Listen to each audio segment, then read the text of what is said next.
We believe, as conservatives generally, that you have three truth claims: the good, the true, and the beautiful. Yeah. And you should try to point a child towards those things. You should try to read things that enrich and nourish their soul and their being towards an appreciation of the elevated things. Yeah. It's a difficult concept because none of that is probably talked about here at Illinois State, right? It's much more technical and mechanistic, and a German view of education. Exactly. It's normal, named after the German. Yeah, exactly. Where we have a classical view of education, much more Athenian in nature. Yeah. Where we want Alexander the Great to Aristotle, Aristotle to Plato. That apprentice-student Well, actually, it was relationship. Socrates, Plato, Aristotle, but that's fine. Oh, yeah, okay. That's okay. Yeah. That's, Look, I've already taken a couple L's this I'm this sorry. week. So, Jeez, what happened? Sparring.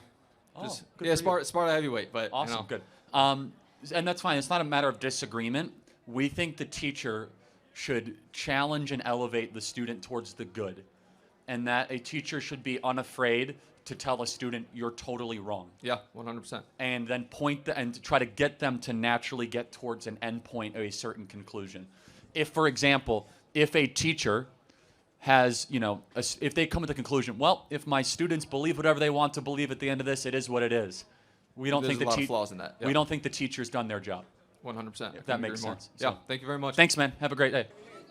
All right, so I appreciate you signing that for me. So, Charlie, Can't you don't stand know who when they I am. interrupt, yes. You don't know who I am, but you do know who I am. So I want you to answer me this.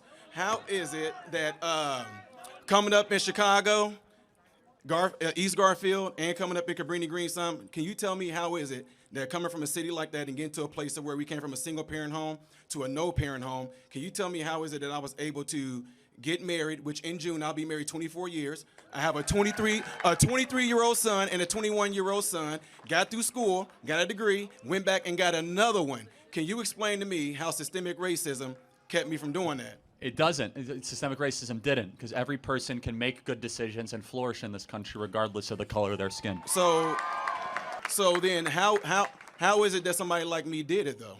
I mean, wait, I'm black.